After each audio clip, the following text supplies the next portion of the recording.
কোনো কিছুই অতিরিক্ত ভালো নয়।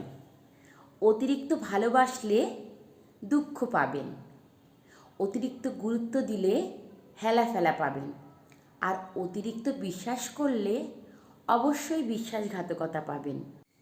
অতিরিক্ত সহজলভ্য হলে সর্বদা মূল্যহীন হবেন, অতিরিক্ত ভালো হলে সর্বদাই ব্যবহৃত হবেন।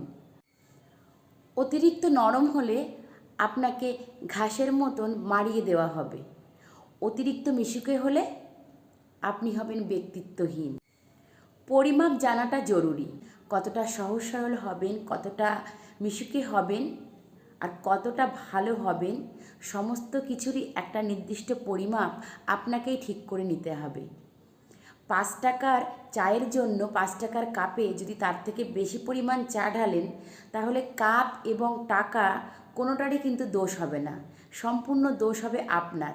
কেননা আপনি 5 টাকার পরিমাপের কাপে 5 টাকার চায়ের পরিমাণ কতটা দিতে হবে সেটা এখনও পর্যন্ত শিখতে পারেননি।